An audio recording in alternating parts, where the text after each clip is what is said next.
We've got our shop-bought mass-produced bread on the right, and we've got our home-produced bread on the left. First thing you'll notice is that the shop-bought bread is much smaller. That's because it's more moist. It might have had oils used to help bake it. So it comes out tighter and smaller. It has less air in it because it's had less time to bake. And when you screw it up, you'll notice that it doesn't spring back into its original shape or size.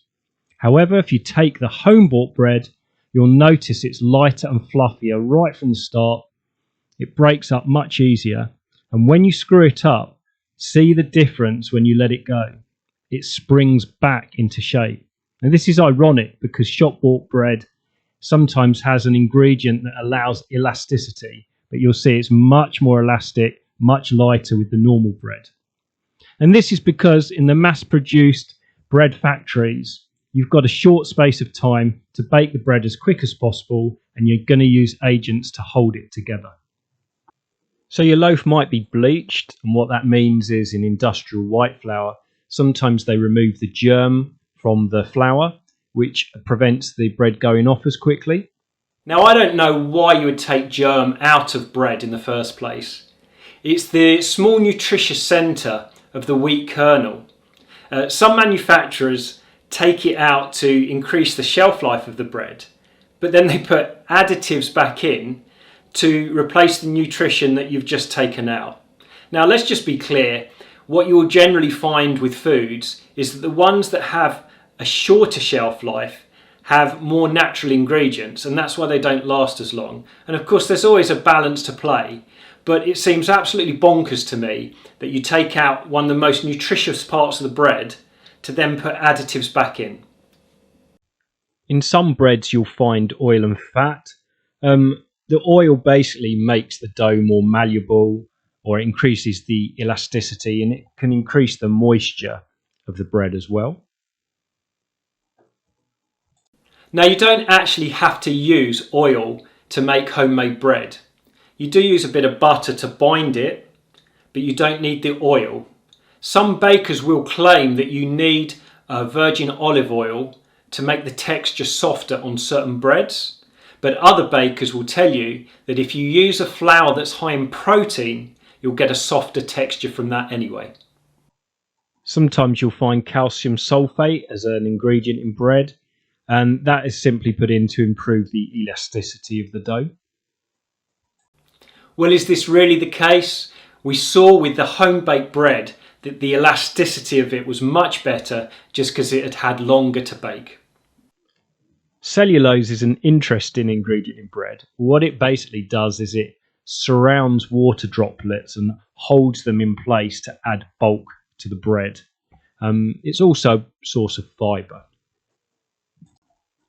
Sodium stearol lactylate is an amazing ingredient that they put in bread, which forms around the air bubbles to prevent them from collapsing, which basically makes the bread look more risen and more puffy.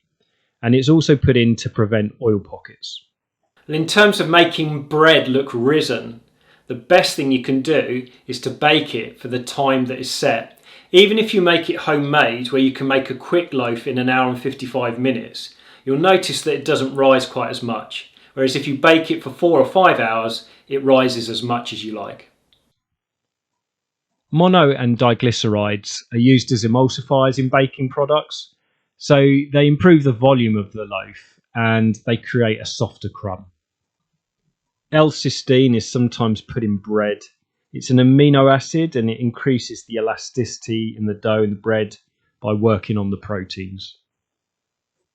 Okay, I'm really sorry, but I'm repeating myself here. Elasticity, in my view, is better in home-baked bread, which we showed you at the beginning, because it's had time to bake properly, so it springs back into the shape that it should be. You may find calcium phosphate as an ingredient in your bread. It's an acidity regulator, and it can help with the leavening of the bread. In other words, helps it rise. Calcium propionate slows down the growth of moulds, and therefore, of course, it increases the shelf life of the bread. Now, to be fair, if you want something to last longer on the shelf, whether it's bread or anything else, you have to add preservatives. There's no way around it.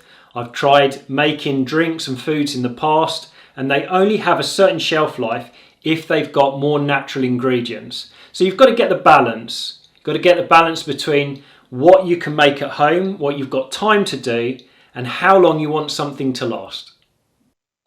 So have a look at the only ingredients you'll need to bake bread at home: your sugar, your water, a little bit of butter, a tiny sprinkling of salt, a teaspoon to a teaspoon and a half of yeast, and the flours that you want to bake with.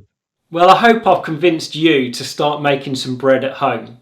But if you really don't have the time and you have to buy it, don't be afraid to ask some questions. So even if you're in the supermarket, you can ask the bakers there questions like, how long do you bake your bread for? And do you remove the wheat germ? And at least then, if you're asking those questions, you're knowing what's going into your bread and what it's going to be like in terms of quality, and you can make an informed decision.